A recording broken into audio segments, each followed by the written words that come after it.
اب آپ اس مبارک سلسلے کا 17واں حلقہ سماعت فرمائیں۔ تو آپ بڑے بڑے اصحاب رسول کو ساتھ لے کر مصر کے سفر کے لیے روانہ ہو گئے۔ 3 دن کا سفر آپ مدینہ شریف سے کر چکے تھے۔ راستے میں آپ منزل پہ اترے ہوئے تھے تاکہ رات کو آرام کریں اور پھر صبح کو سفر کریں گے۔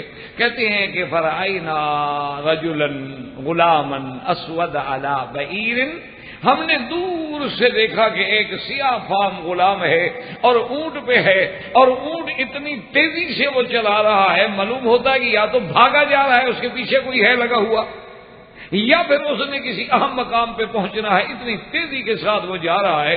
تو محمد بن ابی بکر نے ساتھی کو حکم دیا کہ روکو، کون ہے؟ خیر تو ہے، کیا بات، کسی مصیبت میں تو نہیں بھی جا۔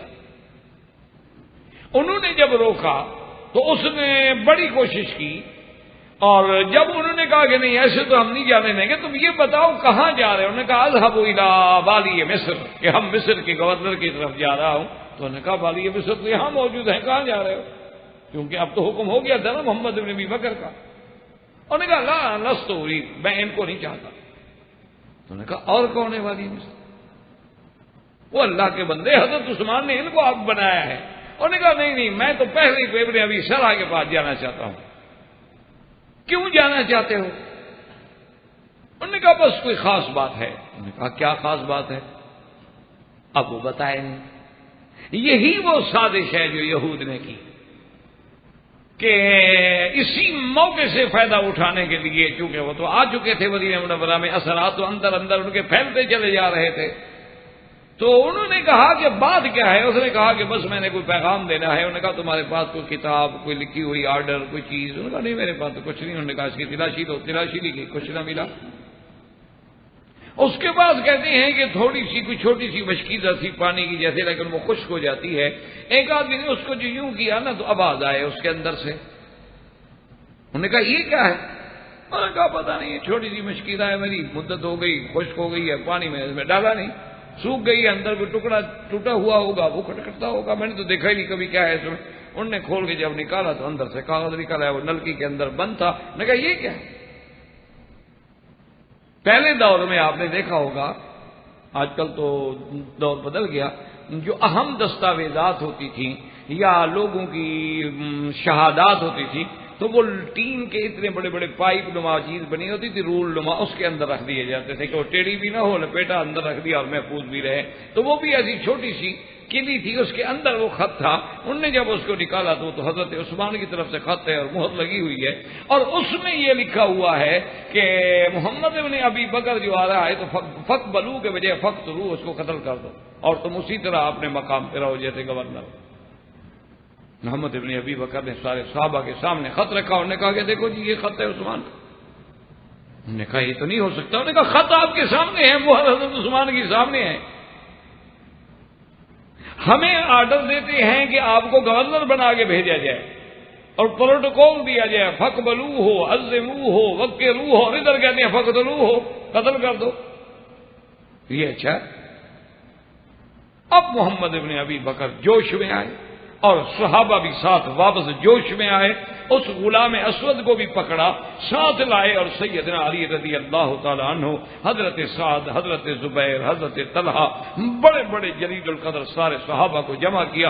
انہوں نے کہا کمال ہو گیا، غضب ہو گیا حضرت علی کہ حضرت عثمان نے یہ کیا کیا کہ سیدنا عثمان غنی ذی النورین، داماد نبی اور خلیفہ ثالث رضی اللہ تعالی عنہ وارضاہ، انہوں نے یہ کیا کیا کہ ہمیں آرڈر دیتے ہیں کہ آپ کو گورنر بنایا جاتا ہے، اور اگلے گورنر کو حکم دیتے ہیں کہ فقبلو ہو، اس میرے آرڈر کو فوراً قبول کرو، اور دوسرے کو کہتے ہیں کہ فقتلو ہو، اس کو قتل کر دو۔ حضرت علی نے وہ خط لے لیا، غلام کو بھی ساتھ لیا اور صحابہ کو بھی ساتھ لیا، حتیٰ کہ غلام سے کہا اونٹ بھی پکڑو، اونٹ کو بھی ساتھ لیا، اور حضرت عثمان کی خدمت میں آئے، اور آگے حضرت عثمان سے کہا کہ یا عثمان حاضر غلام، غلام کا یہ تمہارا غلام ہے؟ حضور نے حضرت عثمان نے فرمایا ہاں میرا۔ انہوں نے فرمایا حاضر بعیرو، بعیرو کا یہ اونٹ تمہارا ہے؟ انہوں نے حضور حضرت عثمان نے فرمایا کہ ہاں اونٹ بھی میرا ہے۔ اب انہوں نے خط نکالا، انہوں نے کہا کہ یہ خط تمہارا ہے؟ فرمایا واللہ ما قتل، تو خدا کی قسم یہ خط میرا نہیں۔ انہوں نے کہا غلام میرا ہے، اونٹ میرا ہے۔ انہوں نے کہا یہ مہر جو لگی، انہوں نے کہا ہاں خاتم بھی میری ہے، مہر بھی میری لگی ہوئی ہے، لیکن واللہ ما کتبت ولا امرت بالکتابۃ ولا علم عندی، خدا کی قسم ہے نہ میں نے خط لکھا ہے نہ آرڈر کیا ہے نہ مجھے پتا ہے۔ تو اب صحابہ حیران، انہوں نے کہا کہ عثمان پھر یہ کون کر سکتا ہے؟ تو بعض صحابہ نے کہا کہ پھر یہ مروان کر سکتا ہے، جو حضرت عثمان کا عزیز بھی ہے اور رشتہ دار بھی ہے، قریب بھی ہے، اور آج کل سارے دفتر کا نظام بھی اسی کے ہاتھ میں ہے۔ حضرت عثمان کی خاتم کو اگر کوئی غلط استعمال کر تو وہی کر سکتا ہے، اور تو وہی نہیں کر سکتا۔ حضرت عثمان کی انگوٹھی آخر کیسے اس کے پاس آ جائے؟ تو لازمی بات ہے کہ یہ تو گھر کا بھیدی کوئی استعمال کرے۔ اب صحابہ نے کہا کہ عثمان، بات یہ ہے کہ تمہارے قسم کھانے کے بعد ہم میں سے تو کوئی بندہ یہ تصور بھی نہیں کر سکتا کہ عثمان جھوٹی بات کرے گا، تم نے قسم کھائی، بات ختم۔ لیکن اب شرط یہ ہے کہ مہربانی کر کے مروان کو ہمارے حوالے کرو، تاکہ ہم کسی نتیجے پہ پہنچے کہ کیا واقعی یہ مروان نے کیا ہے۔ تو حضرت عثمان نے کہا بات یہ ہے کہ جہاں تک میری صفائی کا تعلق ہے میں نے بات کہی، اور جہاں تک مروان کا تعلق ہے خلیفہ میں ہوں، آپ تو نہیں ہیں۔ جب خلافت میرے پاس ہے تو معاملے کی تحقیق تو میں کروں گا۔ میں اپنا رشتہ دار بغیر کسی جرم کے، بغیر کسی اس بات کے، بغیر کسی چیز ثابت کرنے کے آپ کو کیسے پکڑ کے دے دوں؟ اور آپ جلال میں ہیں، غصے میں ہیں، جذبات میں ہیں، خدا نہ خواستہ ایک اور قتل ہو جائے۔ تو بہرحال انہوں نے کہا کہ دیکھو سیدھی بات ہے عثمان، اگر تم مروان بھی ہمیں نہیں دیتے ہو اور ہم اس سے تحقیق بھی نہیں کر سکتے ہیں، تو بہرحال ہم آپ کو تو بے گناہ سمجھتے ہیں، لیکن ہم آپ پہ خوش نہیں رہے، اب ناراض ہیں آپ۔ تو اس طرح دشمنان صحابہ کو اور دشمنان اسلام کو موقع مل گیا سیدنا عثمان رضی اللہ تعالی عنہ کے خلاف اکٹھے ہونے کا۔ وہ یہودی سبائی جو ٹولہ تھا انہوں نے جناب اب بھڑکایا اندر اندر کہ عثمان نے یہ کیا، اور جی مروان نے بھی کیا ہو تو پھر بھی تو عثمان نے کیا نا، جی ان کا ہی تو آخر وہ جو ہے سیکٹری ہے، ان کا جو ہے وہ ADC ہے، اس نے کیا ہے تو وہ حضرت عثمان کے منشے کے بغیر کیسے ہو سکتا ہے؟ تو انہوں نے لوگوں کو بھڑکانا شروع کیا، اور انجام کار یہ ہوا کہ حضرت عثمان کو ان کے گھر میں محصور کر دیا گیا۔ ان نے باہر سے گھیرا ڈال دیا اور انہوں نے کہا کہ ہم حضرت عثمان کو نہیں نکلنے دیں گے، یا مروان ہمارے حوالے کرے ورنہ ہم حضرت عثمان کو قتل کریں۔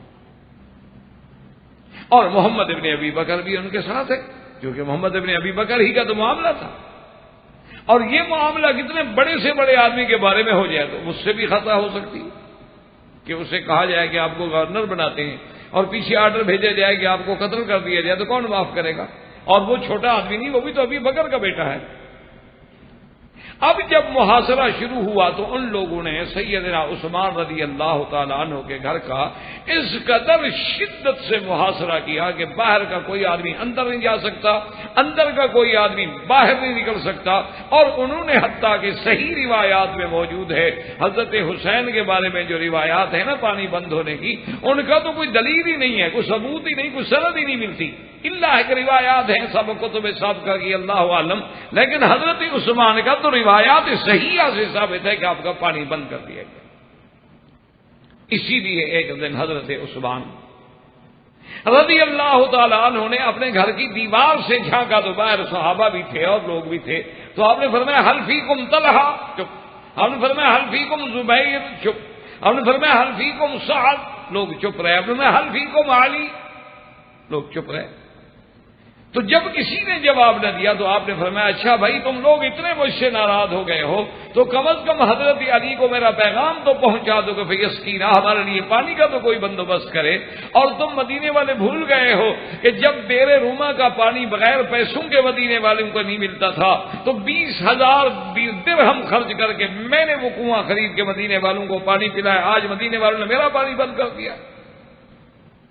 حضرت علی رضی اللہ تعالی عنہ کو پیغام دیا گیا، حضرت علی نے فوراً حکم دیا موالی بنی ہاشم خاندان کے غلاموں کو کہ 3 مشکیدیں پانی کے بھر کے پہنچاؤ حضرت عمر کو۔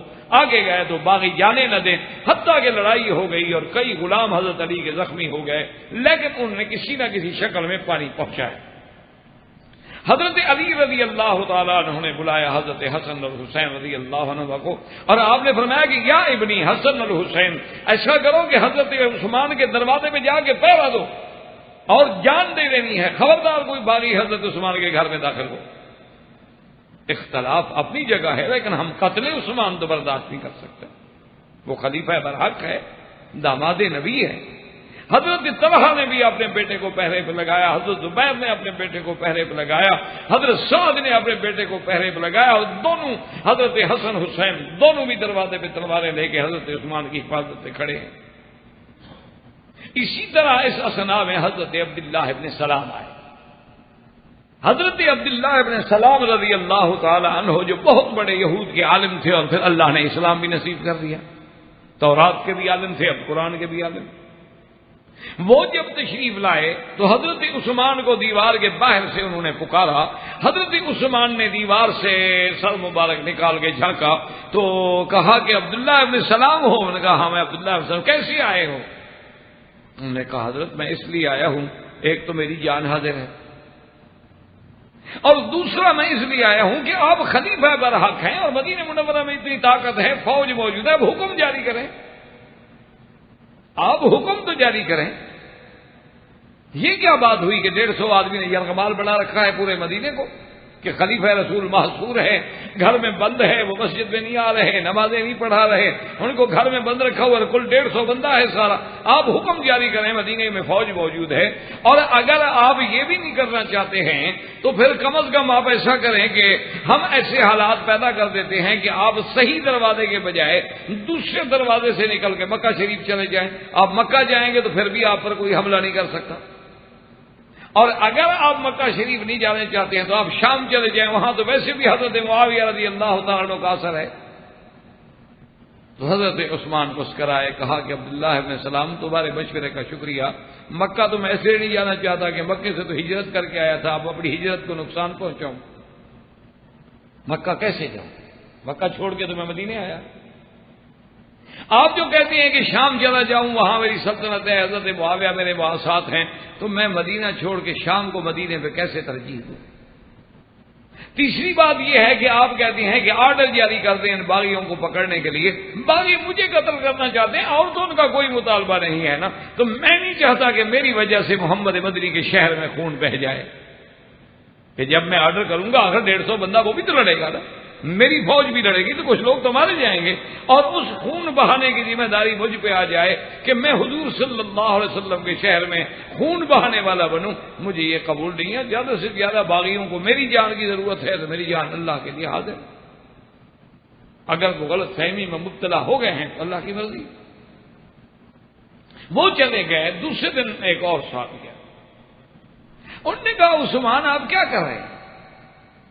آپ اتنا مظلوم کی حیثیت میں، محصور کی حیثیت میں زندگی گزار رہے ہیں، آپ کی فوجیں قبرص اور قسطنطنیہ اور اندلس فتح کر رہی ہیں، اور آپ مدینہ الرسول میں اتنے مجبور ہیں، آپ حکم تو کریں۔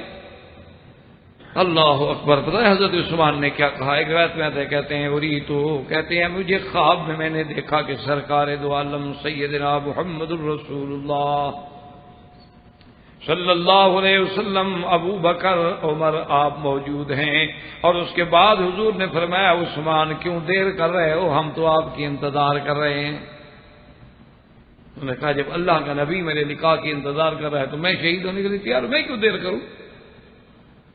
اور اس کے بعد حضور صلی اللہ علیہ وسلم نے زندگی میں پیش گوئی فرما دی تھی کہ او حضرت عثمان اللہ تمہیں قمیض پہنائیں گے، یعنی خلافت کی، اور لوگ اس کو نکالنا چاہیں گے لیکن اپنے ہاتھ سے خلافت کی قمیض کو نہ اتارنا، اگر اس حال میں تم شہید بھی ہو گئے تو تم حق پر بھی ہوگے، مظلوم بھی ہوگے۔ اسی لیے حضرت عثمان نے فرمایا کہ یا اصحاب رسول اللہ، اے حضور کے صحابہ، کیا تم میں وہ لوگ موجود ہیں جنہوں نے وہ حدیث سنی حضور کی کہ حضور ایک دفعہ غار حرا کے پہاڑ پہ ہیں اور دوسری دفعہ جبل صبیر پہ ہیں۔ جبل صبیر جو ہے یہ مکے اور مینا کے درمیان میں پہاڑ ہیں، حضور اوپر کھڑے ہیں، پہاڑ ہلنے لگا تو حضور نے پاؤں مارا، فرمایا اسبت یا صبیر، جم جاؤ صبیر، حرکت نہ کرو، ما علیک الا نبی و صدیق و شہید۔ تو جب اللہ کے نبی میری شہادت کی خبر دے چکے ہیں تو میں کیسے بچ سکتا ہوں؟ انہوں نے کہا میں تو راضی ہوں اللہ کی رضا۔ اب جب محاصرہ طویل ہو گیا تو ان لوگوں نے سوچا کہ بھئی دروازوں سے تو ہم داخل نہیں ہو سکتے کہ حسن حسین کھڑے ہیں، اور اگر ہم حضرت حسن حسین کے ساتھ لڑائی لڑتے ہیں اور خدا نہ کرے حضرت حسن حسین کو کوئی زخم لگ گیا تو مدینے والے پھر ہمیں نہیں چھوڑ، وہ تو آل رسول ہیں، حضور کے محبوب ہیں، نواسے ہیں۔ لہذا ایسا کرو کہ ہم دروازے سے داخل نہیں ہوتے، پیچھے سے ایک انصاری کا گھر ہے، اس گھر سے داخل ہو کے دیوار فلان کے اندر چلے جاتے ہیں۔ تو ادھر سے جا کے وہ اندر داخل ہوئے، اور خدا کی شان دیکھیں کہ یہ آخری دن ہے حضرت عثمان کا، سنہ 35 کا واقعہ ہے ذوالحجہ کا، کہ حضرت عثمان نے پہلی دفعہ زندگی میں پاجامہ پہنا اس دن۔ یعنی مقصد ہے آپ تیاری کر رہے ہیں کہ میں جب شہید ہو جاؤں تو میرا ننگ تو نہ کھلے نا، جب آ کر مجھ پہ حملہ کریں تلوار سے تو آدمی گر جاتا ہے نا، پتہ نہیں کس حال میں گروں۔ ورنہ پہلے حضرت عثمان کبھی پاجامہ نہیں استعمال کرتے تھے، پاجامہ پہنا اور قرآن شریف پڑھ رہے ہیں، اور اوپر سے جب وہ دیوار پھاند کے آئے تو سب سے پہلے اندر داخل ہونے والے جو ہیں وہ محمد ابن ابی بکر ہیں۔ ان کے داخل ہونے کی وجہ بھی مورخین نے لکھی ہے کہ حضرت عثمان جو تھے اپنے گھر میں تھے، اور آپ کی زوجہ مطہرہ جو ہے نائلہ بی بی وہ بھی موجود تھی۔ تو محمد بن بکر نے کہا کہ چونکہ حضرت عثمان کی زوجہ بھی گھر میں ہیں تو آپ لوگ داخل نہ ہوں، میں تو پھر بھی ان کا عزیز ہوں نا، پہلے میں جاتا ہوں، میں ایسے حالات پیدا کرتا ہوں کہ وہ عورت ایک طرف ہو جائے پھر حضرت عثمان پہ حملہ کرے۔ اور جوش میں ہے محمد ابن ابی بکر، اللہ معاف کرے، جب آئے اور حضرت عثمان کو دیکھا نا تو غصے میں قابو نہ کر سکے اور حضرت عثمان کی داڑھی کو پکڑ لیا اور بڑے زور سے جھٹکا دیا۔ حضرت عثمان نے جب دیکھا اور فرمایا کہ واللہ لو کان ابوکا، انہوں نے کہا محمد آج اگر اسی مقام میں تیرا ابا ہوتا تو میری داڑھی پکڑتا۔ حضرت محمد ابن بکر فوراً ہاتھ کھلا باہر، بس جب انہوں نے ابو بکر کا نام لیا اور ابو بکر کا اور حضرت عثمان کا تعلق سامنے آیا تو محمد بن بکر ہٹے، آپ ہٹے، اور وہ دونوں جو باہر جو آدمی منتظر کھڑے تھے انہوں نے تو نہیں دیکھا، ان کو تو موقع کی تلاش تھی۔ محمد بن ابی بکر کو تو استعمال کیا جا رہا تھا، اصل دشمن تو وہ تھے جنہوں نے حضرت عثمان کو قتل کرنا تھا۔ اس لیے تاریخ کہتی کہ رجل اشکر ازرق من مصر یقال له حمار، مصر کا وہ آدمی تھا۔ اور ایک روایات میں آتا ہے کہ عمر ابن الحق ہمک، اور ایک میں ہے کہ کنانا، اور ایک میں ہے کہ بشیر ابن کنانا، یہ تین آدمی اندر داخل ہوئے، اور ایک آدمی نے حضرت عثمان کے سر پہ لوہے کے سریے سے ضرب لگائی، حضرت عثمان گرے، عمر ابن الحمک جو ہے سینے پہ بیٹھ گیا اور نیزے کے وار کرنے لگا، اور ایک وہ حمار جو تھا اس نے تلوار چلائی، بی بی نائلہ نے اپنا ہاتھ آگے دیا کہ تلوار میں روک سکوں، تو بی بی صاحبہ کی بھی 3 انگلیاں تھی جو وہ کٹ گئی۔ اور حضرت عثمان جب اس حملے میں گرے ہیں تو آپ کا سر مبارک جو ہے اس قرآن پہ، اس مصحف پہ گرا ہے جو آپ تلاوت کر رہے تھے، اور اسی آیت پہ تھا کہ فَسَيَكْفِيكَهُمُ اللَّهُ وَهُوَ السَّمِيعُ الْعَلِيمُ، اسی پہ حضرت عثمان کے خون کے قطرے گرے کہ جو قرآن عثمان نے جمع کیا تھا، اللہ کی شان ہے کہ شہادت بھی اسی قرآن پہ ہوئی۔ حضرت عثمان رضی اللہ تعالیٰ عنہ مظلوماً قتل ہو گئے، اور اس کے بعد وہ لوگ باہر چلے گئے، اور صحابہ کو جب خبر ملی ہے تو پورا مدینہ جو ہے وہ اداس ہو گیا ہے، اور پورے مدینے پہ سوگواری کی کیفیت ہے، اور حضرت علی تو اتنے جلال میں ہے کہ آپ غصے میں آئے، اور ایک روایت میں لطم الحسن، حضرت حسن سامنے آئے تو تھپڑ مار دیا، حضرت حسین سامنے آئے تو ان کو سینے میں مکہ مار دیا، این انتما وقتل، عثمان کہاں تھے تم؟ عثمان قتل ہو گئے۔ انہوں نے کہا واللہ یا ابی، خدا کی قسم ہے ابا جان، یہاں آپ نے ہماری ڈپٹی لگائی تھی، وہاں سے تو ہم نے کسی کو داخل نہیں ہونے دیا، لیکن اگر دشمن پیچھے سے اندر کود گئے تو اس کا تو ہمیں پتہ ہی نہیں، اس واقعے کا تو ہمیں کوئی پتہ ہی نہیں۔ اس کے بعد حضرت علی رضی اللہ تعالی عنہ کے پاس صحابہ آئے، انہوں نے کہا کہ آپ بیعت کر لیں، کیونکہ بغیر خلافت کے مدینہ منورہ کو کیسے رکھا جائے۔ انہوں نے کہا ان حالات میں میں بیعت کرنے کے لیے تیار نہیں، لیکن صحابہ نے مجبور کیا، آپ نے بیعت کی۔ اور اس کے بعد جب بی بی نائلہ سے آپ نے پوچھا، انہوں نے کہا کہ یہ بتاؤ قتلہ محمد ابن ابی بکر، محمد ابن ابی بکر نے قتل کیا؟ اس نے کہا لا واللہ محمد ابن ابی بکر نے قتل، داڑھی پکڑی ہے اس نے، اور داخل بھی وہی پہلے ہمارے گھر میں ہوا ہے۔ جب حضرت عثمان نے فرمایا کہ محمد آج اگر ابو بکر تیرا ابا ہوتا تو کیا میرے ساتھ اسی طرح کرتا، تو فوراً ہٹ گیا، بخار جب ان بیٹی گھر سے بھی نکل گیا، اور فلاں جو تھے وہ باہر کے آدمی تھے جن کو میں نہیں پہچانتی، جنہوں نے قتل کیا ہے۔ اب حضرت علی کے لیے بھی مسئلہ ہو گیا، پھر قصاص کس سے لیا جائے؟ جو بیوی تو پہچانتی نہیں، جو حاضر موقع کی گواہ ہے۔ سب سے بڑا اس بات جو تھا وہ محمد ابن ابی بکر کا تھا، اور وہ تو بیوی کہتی ہے کہ محمد ابن ابی بکر نے قتل نہیں کیا۔ حضرت علی نے پھر بھی محمد ابن ابی بکر کو بلا، اس نے کہا واللہ ما قتل، میرا خدا گواہ ہے کہ میں نے ان کو قتل نہیں کیا، میں نے ضرور پکڑا ہے، میں غصے میں تھا کہ مجھے گورنر بنا کے پھر قتل کرنے کا آرڈر دے رہے ہیں، لیکن میں نے قتل نہیں کیا ہے۔ انہوں نے کہا کہ کون کون داخل ہے؟ انہوں نے کہا تو باہر تو 150 آدمی تھا، اور میں تو جب ابو بکر کا نام آیا تو میں تو پھر آنکھیں نیچے کر کے باہر نکل آیا۔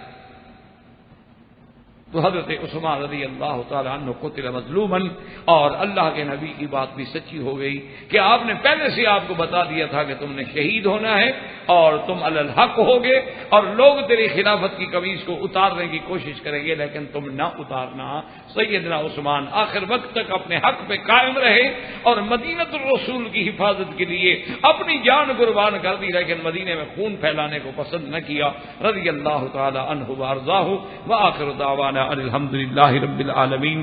انشاءاللہ اگر اللہ کو منظور ہے تو اگلے درس میں پھر ہوگا متاعن عثمان، کہ حضرت عثمان پہ جو اعتراضات ہیں، چونکہ ہم یہ چاہتے ہیں کہ خلفائے راشدین کے مناقب میں ایک اللہ کی قدرت سے، اللہ کی توفیق سے ایک جامع چیز آ جائے کہ جب دنیا کے سامنے وہ جائے تو کم از کم وہ متاعن بھی پڑھ سکے، ورنہ چونکہ سیرت کی کتابوں میں آپ کو متاعن نہیں ملیں گے، اور جن کتابوں میں متاعن ہوتے ہیں وہاں سیرت نہیں ہوتی، کیونکہ وہ الگ کتابیں ہوتی ہیں، وہ الگ کتابیں ہوتی ہیں۔ لیکن اس لیے ہم اپنی طرف سے کوشش کریں گے، باقی تو اللہ کے ہاتھ میں ہے، وہی ہوگا جو اللہ توفیق دیں گے۔ وآخر دعوانا الحمدللہ رب العالمین۔ برادران اسلام، واجب الاحترام بزرگوں، دوستوں، عزیز نوجوانوں، خلفائے راشدین کی فضیلت، منقبت، عظیمت کے ضمن میں ہم اپنے دروس کا جو سلسلہ اللہ کی رحمت سے جاری کیے ہوئے ہیں، وہ سابقہ درس میں اختصار سے سیدنا عثمان رضی اللہ تعالی عنہ کے مناقب، فضائل اور آخر میں حضرت کی شہادت بیان الحمدللہ ہو گئی۔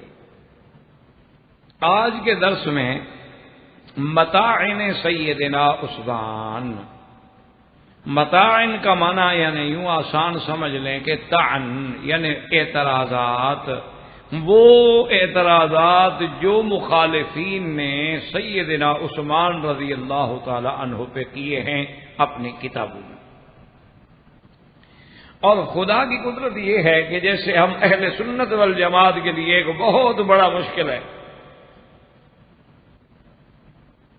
کہ ہم اہل سنت والجماعت کا عقیدہ رکھنے والے الحمدللہ صحابہ کے بھی غلام، اہل بیت کے بھی غلام، ہمارے دلوں میں جیسے اصحاب رسول کا، خلفائے راشدین کا اکرام و احترام ہے، اسی طرح سیدنا علی، اولاد علی، سیدنا حسن، سیدنا حسین، سیدہ فاطمہ، ان کی اولاد، ان کی ذریات، ان کے خاندان کا بھی احترام کہ وہ اہل بیت رسول ہیں۔ اسی لیے اب ہمارا جو مشکل مسئلہ ہے اس کو آپ ذہن میں رکھیں، وہ یہ ہے کہ ایک طرف تو ہم پر وہ لوگ اعتراض کرتے ہیں جن کو اہل بیت سے محبت میں غلب ہے اور صحابہ سے اختلاف ہے، یعنی روافض ہو گئے، شیعہ حضرات ہو گئے، اور دوسری طرف ہمارے لیے مشکل ہوتی ہے کہ وہ نواسب جو اعتراض کرتے ہیں، خوارج جو اہل بیت کے دشمن ہیں، وہ صحابہ کو مانتے ہیں لیکن اہل بیت کے دشمن ہیں، حضرت علی کے دشمن ہیں، اولاد علی کے دشمن ہیں، حسنین کے دشمن ہیں، تو وہ بھی اعتراض کرتے ہیں۔ تو اہل سنت کو تو دونوں کے تیروں کا جواب دینا ہوتا، کیونکہ ہم جو دونوں کو مانتے ہیں، ہم جیسے صحابہ کو مانتے ہیں ویسے اہل بیت کو مانتے ہیں۔ اب صحابہ پہ کوئی اعتراض کرے کہ چڑو چھالی کرے تب بھی ہمیں جواب دینا ہے، اور اگر خدا نہ خواستہ اللہ نہ کرے کوئی اہل بیت رسول پہ حملہ کرے تب بھی ہم نے جواب دینا ہے۔ تو اس لیے متاعن بھی دونوں طرف سے ہوتے ہیں۔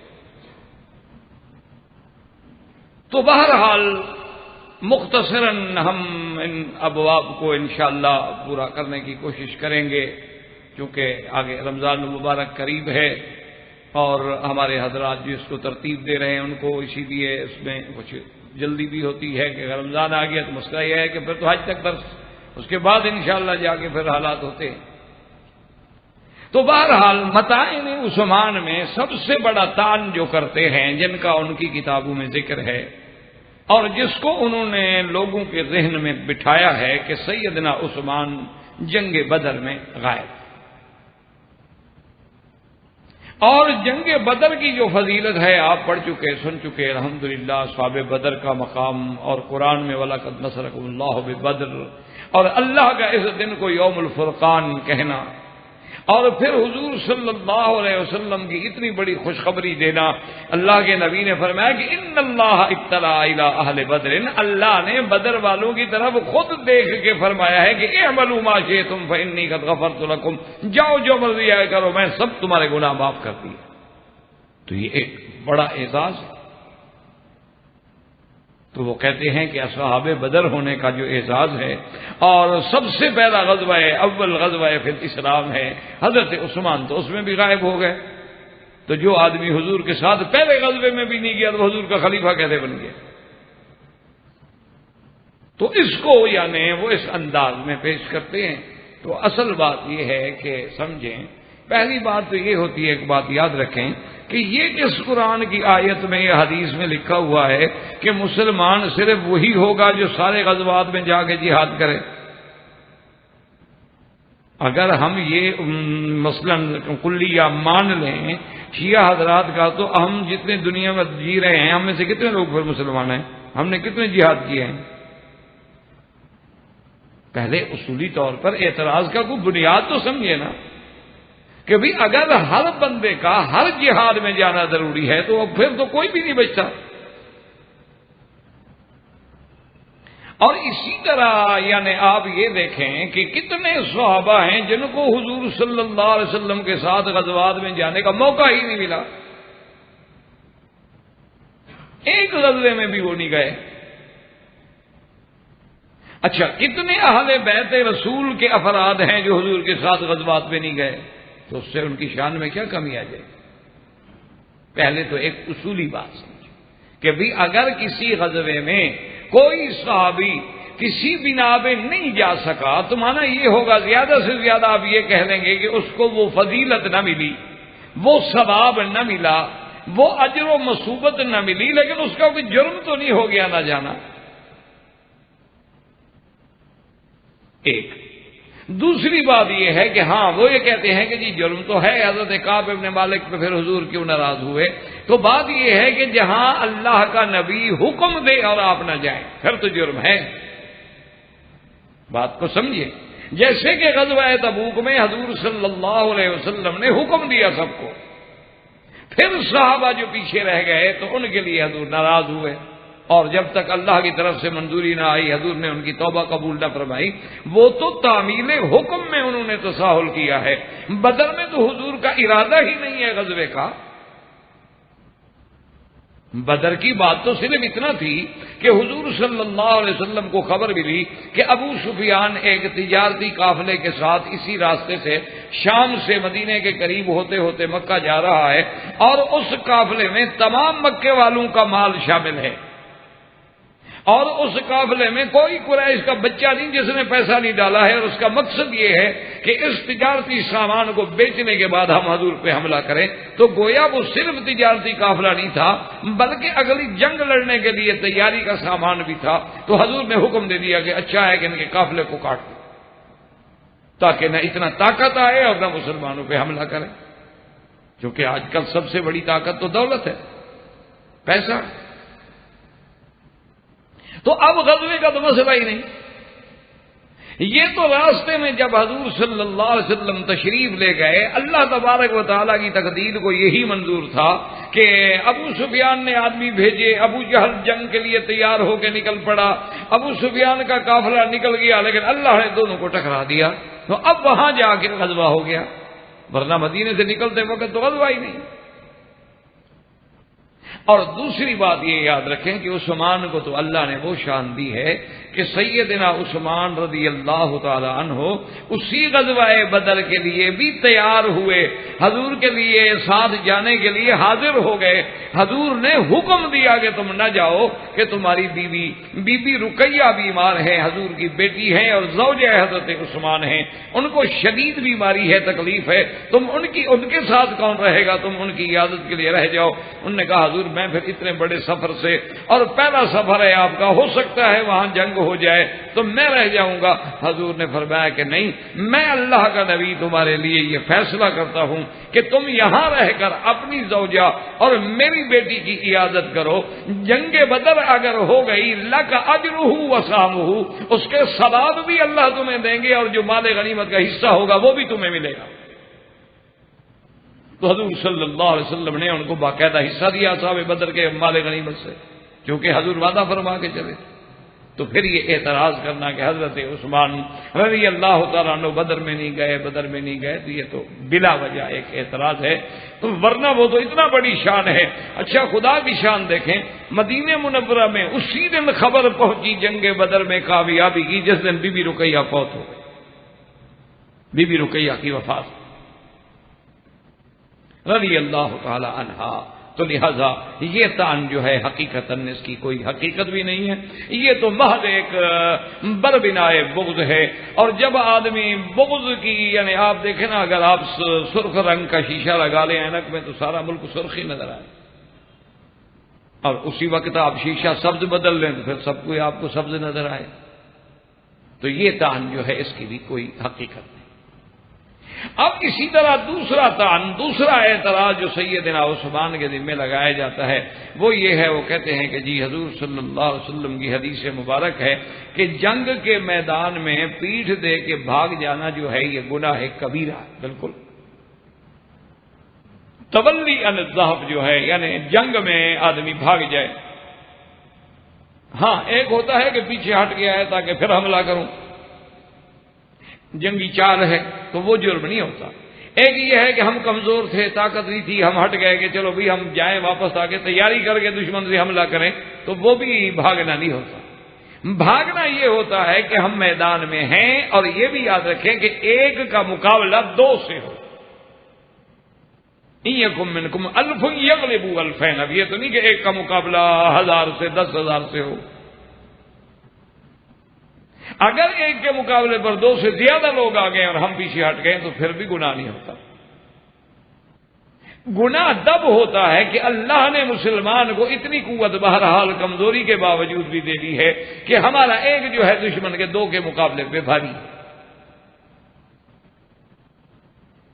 تو اب وہ اعتراض کرتے ہیں کہ جب سیدنا عثمان رضی اللہ تعالیٰ عنہ جنگ احد میں بھاگ گئے تو گناہ کبیرہ کے مرتکب ہو گئے، اور جب آدمی گناہ کبیرہ کا مرتکب ہو جائے نعوذ باللہ تو وہ تو فاسقین میں ہو جاتا ہے، اور پھر وہ خلفائے راشدین میں کیسے شمار ہوگا۔ تو یہ اعتراض سیدنا عثمان ذی النورین رضی اللہ تعالیٰ عنہ پر حضرات جو ہیں وہ کرتے ہیں، اللہ تبارک تعالیٰ ہدایت دے۔ اچھا اس بات کی حقیقت جو ہے وہ یہ ہے، آپ کو الحمدللہ سیرت النبی کے بعض دروس اگر آپ کے کچھ ذہن میں ہوں گے تو جنگ احد بھی تھوڑی بہت ذہن میں ہوگی۔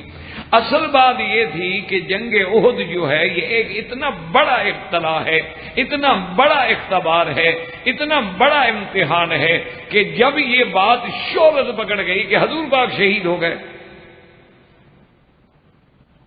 کیونکہ ابو عامر راہب نے اپنے دوستوں سے کافروں سے کہا تھا کہ میدان جنگ میں تم تھوڑے تھوڑے فاصلے پر تھوڑے تھوڑے گڑھے بھی کھدوا دو۔ انہوں نے کہا کہ کیوں؟ انہوں نے کہا تمہیں تو پتا ہوگا نا کہ یہاں گڑھا ہے، یہاں گڑھا ہے، یہاں گڑھا ہے، اوپر تھوڑی سی کوئی چیز ڈال دو۔ لیکن مسلمانوں کو تو پتا نہیں ہوگا نا، وہ لڑتے لڑتے آئیں گے تو گڑھے گر جائیں گے، جب گریں گے تو طاقت ختم ہو گئی۔ تو خدا کی قدرت یہ ہے کہ ان کے کھودے ہوئے گڑھوں میں حضور صلی اللہ علیہ وسلم بھی گر گئے، اور حضور صلی اللہ علیہ وسلم کے دندان مبارک بھی شہید ہوئے۔ حضور صلی اللہ علیہ وعلا آلہ واصحابہ وسلم تسلیما کثیرا کا رخسار بھی شہید ہوئے، آپ کے سر مبارک میں بھی زخم آئے، تو حضور صلی اللہ علیہ وسلم کا بدن خون مبارک سے بھر گیا، اور دشمنوں نے ایک بات مشہور کر دی کہ قتل محمد صلی اللہ علیہ وسلم کہ محمد مصطفیٰ شہید ہو گئے۔ اسی لیے ابو سفیان چیخ چیخ کے کہہ رہا تھا هل فیکم محمد مصطفیٰ ہیں؟ حضور نے فرمایا جواب نہ دو۔ تو اس کے بعد اس نے کہا حل فیکم ابی بکر، ابو بکر زندہ ہے؟ حضور نے فرمایا جواب نہ دو۔ اس نے پھر پوچھا کہ حل فیکم عمر زندہ ہے؟ حضور نے فرمایا مت جواب۔ اب ابو سفیان اترا گیا کہ اچھو اللہ کا نبی بھی شہید ہو گئے، ابو بکر بھی شہید ہو گئے، عمر بھی شہید ہو گئے، تو پھر ہم نے تو بازی جیت لی۔ اس کے بعد اس نے بڑے زور سے پھر وہ نعرہ لگایا اپنا کافرانہ کہ لنا العزا ولا عزا لکم، کہ آج عزا خدا نے ہمیں عزت دی ہے، چونکہ تمہارے ساتھ خدا عزا نہیں ہے، اس لیے تم ہار گئے، ہم جیت گئے۔ تو حضرت عمر نے کہا یا رسول اللہ اب تو صبر نہیں ہوتا۔ تو حضور نے فرمایا اچھا جواب دو اللہ مولانا ولا مولا لکم۔ تو جب یہ بات شہرت پکڑ جائے کہ اللہ کے نبی شہید ہو گئے، ابو بکر و عمر شہید ہو گئے، تو کس کے پاؤں ٹکیں گے؟ جس وقت آدمی کا صرف بادشاہ نہیں بلکہ محمد مصطفیٰ صلی اللہ علیہ وسلم جو دین کے بھی بادشاہ، دنیا کے بھی بادشاہ، اور جن کو اللہ تبارک و تعالی نے سید الاولین والآخرین بنایا ہے اور خاتم النبیین بنایا ہے، اور اس کے بارے میں صحابہ یہ سن لیں کہ حضور شہید ہو گئے، تو کیا خیال ہے آپ کو ان کے ذہن پہ کیا گزری ہو؟ اور پھر یہ دیکھا جائے کہ کیا صرف سیدنا عثمان بھاگ گئے؟ اس میں تو صحابہ کی بڑی بڑی جماعتیں بھاگ گئیں، لیکن اللہ تبارک و تعالی نے قرآن میں نص قطعی میں فرماتے کہ وَلَقَدْ عَفَا اللَّهُ عَنْهُمْ، اللہ نے فرمایا ہم نے معاف کر دیا محمد مصطفیٰ، تیرے ساتھیوں سے غلطی ہو گئی، ان کے پاؤں اکھڑ گئے، وہ جم نہ سکے، لیکن ہم نے ان کو معاف کر دیا ہے، اور ایسا معاف کیا کہ پھر اللہ نے ان پہ ایک نیند بھیجی، اس نیند میں اللہ نے ایسا سکون دے دیا کہ ساری تھکان، زخم، درد، تکلیف بھول گئے اور بالکل پھر تیار ہو گئے اللہ کے راستے میں جہاد کے لیے۔ تو جن پر اللہ راضی ہو کے سکینہ نازل کر دیں، اللہ تبارک و تعالی معافی کا اعلان فرما دیں، اور حضور صلی اللہ علیہ وسلم نے بھی کسی بھاگنے والے کو تانا نہیں دیا، کسی پہ ناراضگی کا اظہار نہیں کیا، بلکہ انہی آیات کے بعد اللہ نے نبی کو حکم دیا فَشَاوِرْهُمْ فِي الْأَمْرِ فَإِذَا عَزَمْتَ فَتَوَكَّلْ عَلَى اللَّهِ۔ اللہ کے نبی ایسا نہ ہو کہ صحابہ سے ناراض ہو جائے ان کی غلطی سے، آئندہ بھی جو بڑے سے بڑا کام ہو، کیونکہ صحابہ کے مشورے سے حضور عہد میں آئے تھے، حضور تو نہیں چاہتے تھے مدینے سے باہر آنا، صحابہ نے کہا تھا کہ نہیں یا رسول اللہ ہم باہر جا کے لڑیں گے، تو اللہ نے فرمایا کہیں ان کے اس مشورے کی وجہ سے ناراض ہو کے صحابہ سے مشورہ لینا چھوڑ دو، نہ تیرے صحابہ کا مقام اتنا بلند ہے کہ جو بھی کام کرو ان کے مشورے سے کرنا۔ تو جب اللہ معاف کر دے، اللہ حکم دے کہ ان کو مشیر بناؤ، اللہ حکم دے کہ میرا بدنی ہے تیرے صحابہ کا وہ مرتبہ ہے کہ ہر کام میں ان کے ساتھ مشورہ کرو، تو پھر اس بات کا تان دینا یہ کوئی نہ عقل ہے اور نہ اخلاق ہے اور نہ کسی اسلامی قاعدے کے مطابق اعتراض کرنا جائز ہے۔ تو یہ اعتراض بھی ان کا جو ہے فرار احد کا، اس کی بھی کوئی حقیقت نہیں ہے اور نہ اس میں کوئی وزن ہے۔ جب نص میں معافی آ جائے تو بات ختم ہو، جب اللہ تبارک و تعالیٰ خود فیصلہ فرما دے اور اتنا مؤکد فیصلہ کر دیں کہ وَلَقَدْ عَفَا اللَّهُ عَنْهُمْ، یعنی واو قسمیہ، لام ابتدائیہ، قد حرف تحقیق، اور پھر عفا ماضی کا صیغہ، اللہ معاف کر چکا ہے، ان کو معافی دے چکا، یعنی کہ آئندہ دیں گے، یعفو عنہم نہیں، عفا اللہ عنہم، اللہ نے معافی ان کو دے دی۔ تو یہ دان جو ہے اس کی بھی کوئی حقیقت نہیں۔ سیدنا عثمان رضی اللہ عنہ۔ اچھا، اسی طرح ایک تیسرا تان وہ کرتے ہیں، وہ بھی بڑا عجیب تان ہے۔ وہ کہتے ہیں کہ جی قرآن پاک میں جو آیا ہے مقام بیعت رضوان کا، جن لوگوں نے بیعت کی اور ایک ان کا ہاتھ تھا، ایک حضور صلی اللہ علیہ وسلم کا ہاتھ ہے اور اس کے بعد ایک اللہ کا ہاتھ ہے، اور اللہ نے ان کی رضا کی سرٹیفکیٹ دیا کہ لقد رضی اللہ عن المؤمنین اذ یبایعونک تحت الشجرہ۔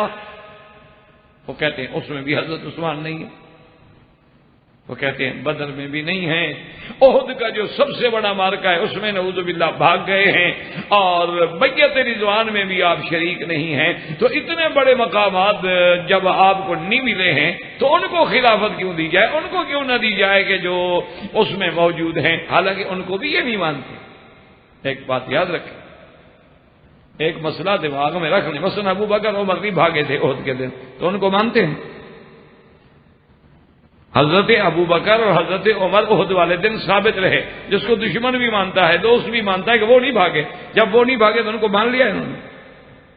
اصل بات تو یہ ہے کہ جہاں جس پہ اعتراض کا موقع ملے، ورنہ نہ ان کو بیعت رضوان کی کوئی اہمیت ہے، نہ مقام بدر کی کوئی اہمیت ہے، نہ ان کے لیے احد کوئی مسئلہ ہے، ان کے لیے تو صرف وہی مسئلہ ہے کہ جہاں موقع ملے اعتراض کرنا ہے۔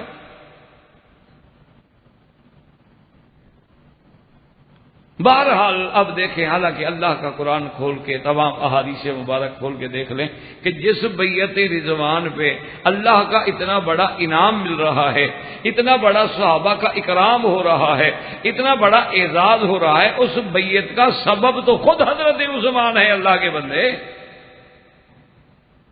وہ تو حضرت عثمان کے لیے ہی تو بیعت نہیں جا رہی ہے کہ حضرت عثمان مکہ مکرمہ گئے، صحابہ نے آپ کو اطلاع پہنچی، کسی نے خبر اڑا دی، کیونکہ اصل بات تو اتنی تھی نا کہ حضور حدیبیہ کے مقام پہ تھے اور کافروں کی لشکر جو ہے حد حرم کے اندر تھا، درمیان میں تو تھوڑا سا چند فرلانگ کا فاصلہ تھا، یہاں ان کی فوجی ہیں اور وہاں 1400 صحابہ، تو کسی نے اڑا دی کہ حضرت عثمان شہید ہو گئے۔ حضور صلی اللہ علیہ وسلم نے اسی غصے میں، اسی جوش میں آگے صحابہ کو حکم دیا کہ تمام صحابہ کو بلاؤ، آؤ میرے ہاتھ پہ بیعت کرو، اللہ یفروا، کہ ہم میدان سے نہیں بھاگیں گے، اور ایک روایت میں ہے کہ بیعت علی الموت کریں گے، مر جائیں گے میدان میں، لیکن عثمان کا بدلہ لیں گے۔ یہ بیعت تو عثمان کے لیے اللہ کے بندے ہو رہی ہے، یعنی جس کے لیے یہ سارا سٹیج سجایا گیا ہے، جس کے لیے اللہ کے قدرت کے ساتھ یہ سارا نظام بنا ہے، تم اسی کو نہ مانو تو یہ کوئی بات ہے کہ بوٹا بوٹا پتا پتا حال ہمارا جانے ہے، اور جانے نہ جانے گل ہی نہ جانے باغ تو سارا جانے، یہ کیا بات ہے؟ یہ کوئی اعتراض ہے؟ اور جس کے لیے بیعت ہو رہی ہے، جس کے لیے قرآن اتر رہا ہے، اسی پہ اعتراض کر رہے ہو؟ اچھا، اور خدا کی شان دیکھو، اللہ پاک کو جو منظور تھا نا، اللہ تو جانتے تھے نا ایسے لوگ پیدا ہوں گے جو حضرت عثمان باحیا کو بھی معاف نہیں کریں گے، یعنی جس سے اللہ کے فرشتے بھی حیا کریں، ایسے لوگ بھی پیدا ہو جائیں گے کہ جو حضرت عثمان یعنی الذی یستحیی منہ الملائکہ، جس سے اللہ کے فرشتے حیا کریں، اس کا بھی حیا نہ کریں۔ اسی لیے کبھی زندگی میں یعنی ایسے واقعات کم آئے ہیں۔ آپ دیکھیں کہ عبداللہ ابن ابی کا جنازہ پڑھنے کے لیے حضور تیار ہو گئے، صرف تیار نہیں، جنازہ پڑھ دیا، لیکن ایک آدمی کا جنازہ آیا، حضور صلی اللہ علیہ وسلم کو خبر دی گئی کہ حضور فلاں کا جنازہ آ گیا ہے اور جنازہ تیار ہے، میں صلی علیکم علیہ، تم پڑھ لو نماز۔ حضور نہ آئے۔ اس کے بعد یہ بڑی عجیب بات تھی کہ اللہ کا نبی موجود ہو، اطلاع دی جائے اور پھر جنازے پہ نہ آئے، تو بعد میں صحابہ نے پوچھا کہ یا رسول اللہ یہ تو بہت کم ہم نے دیکھا ہے۔ آپ نے فرمایا انہ یبغض عثمان، یہ میرے عثمان کے ساتھ بغض رکھتا تھا، میں محمد اس کا جنازہ پڑھنے کے لیے تیار نہیں۔ انہ یبغض عثمان، اللہ کا نبی اس کا جنازہ نہیں پڑھتے کہ عثمان سے بغض رکھے اور میں کہوں اللہم اغفر لہ، یہ نہ ہو بھائی، میں اس کے لیے بخشش مانگوں۔ یعنی حضور نے اپنے دشمن کا جنازہ تو پڑھ لیا، عثمان کے دشمن کا جنازہ حضور صلی اللہ علیہ وسلم نے نہیں پڑھا۔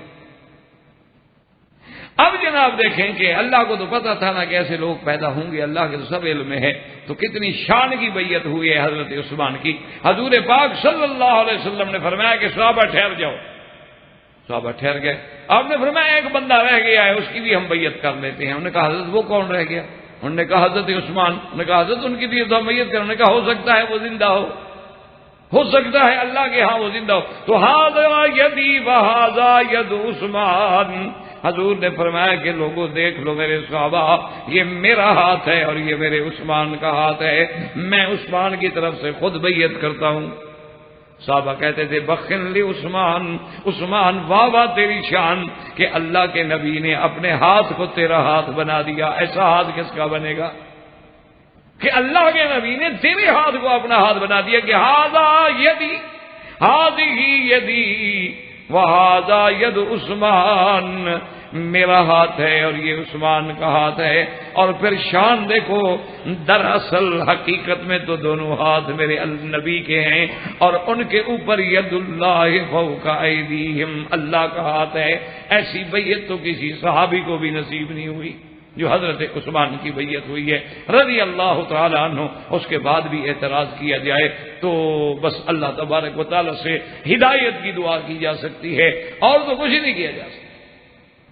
تو اس تان کی بھی الحمدللہ آپ نے حقیقت پڑھ لی. اب اسی طرح حضرت عثمان رضی اللہ تعالی عنہ پہ ایک اور تان کرتے ہیں. وہ یہ تان کرتے ہیں کہ حضرت عثمان نے حضرت ابی ذر رضی اللہ تعالی عنہ کو شام سے نکلوایا اور پھر مدینے بلایا، پھر مدینے میں سزا دی، پھر مدینے سے بھی نکال دیا.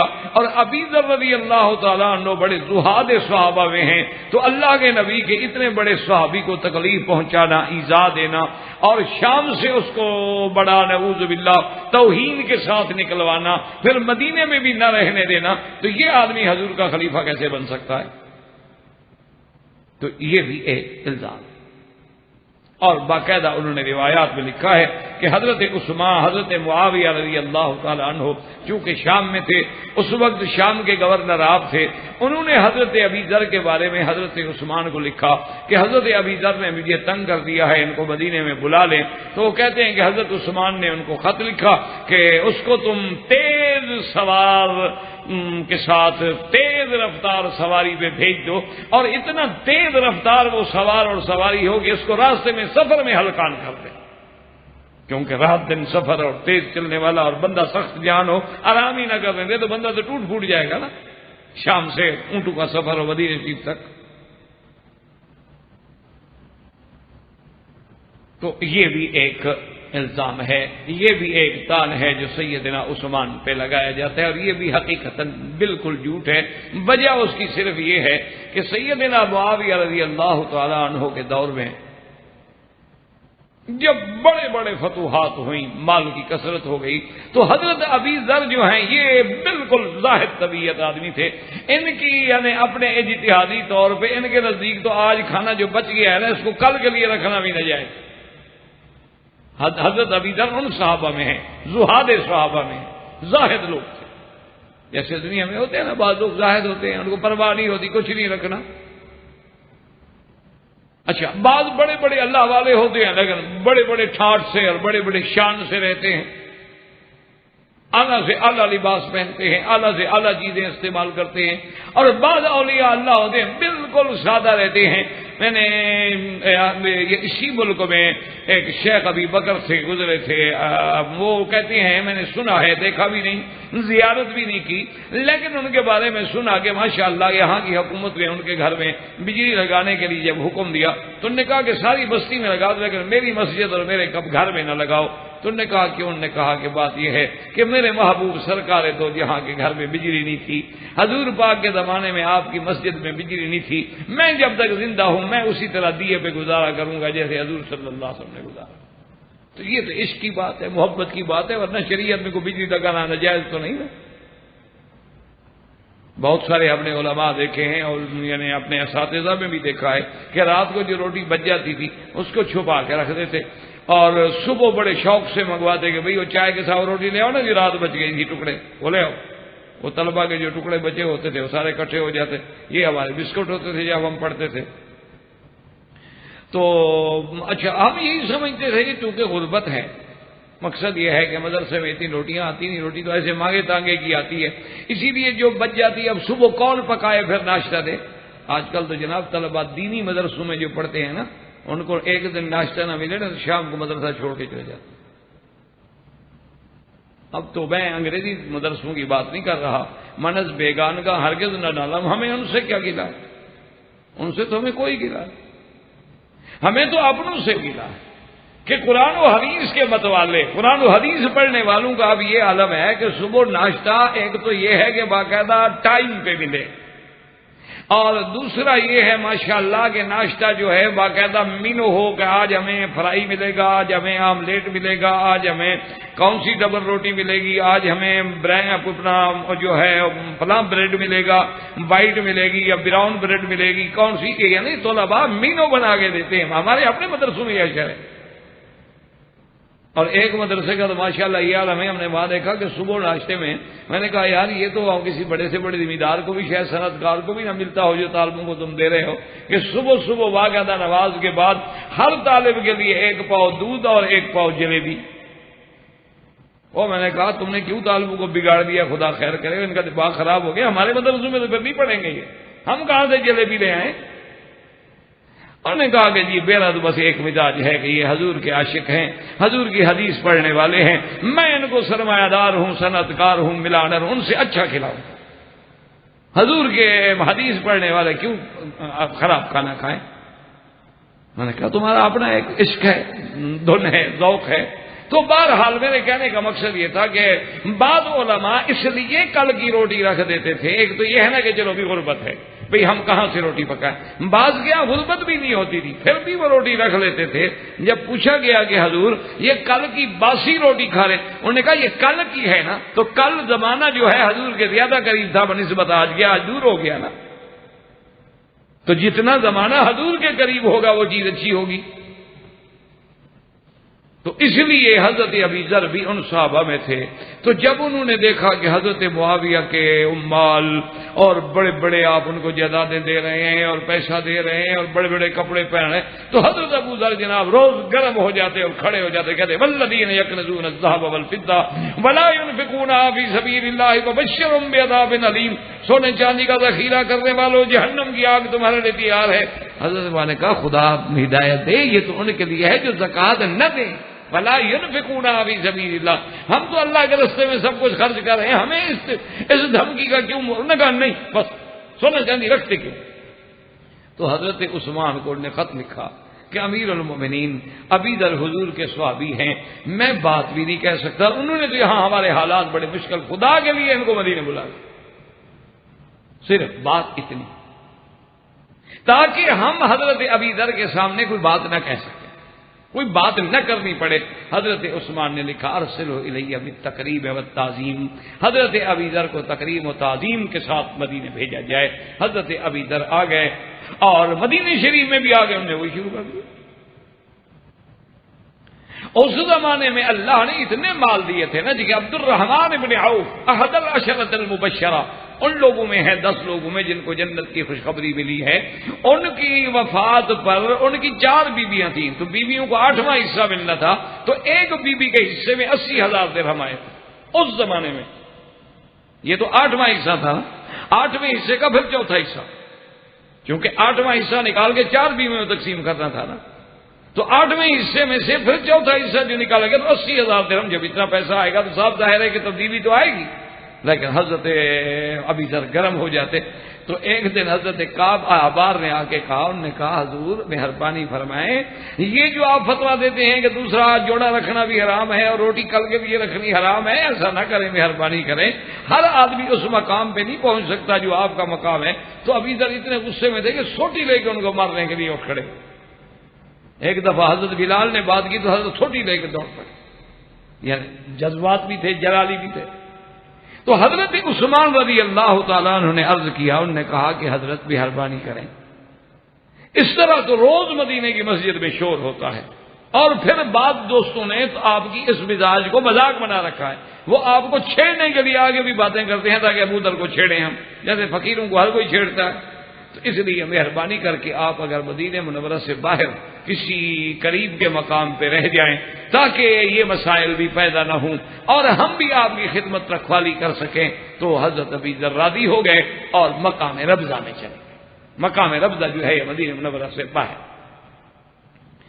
اچھا، جب ربضہ میں گئے تو وہاں کا جو امیر تھا، یعنی یوں سمجھ لیں جیسے ہر علاقے کا امیر ہوتا ہے، جیسے اب بھی ہے ماشاءاللہ اسلامی شریعت کے مطابق، تو جو علاقے کا امیر تھا وہ غلام تھا حضرت عثمان کا، وہ وہاں امیر بنا ہوا تھا، آپ نے اس کو امیر بنایا تھا.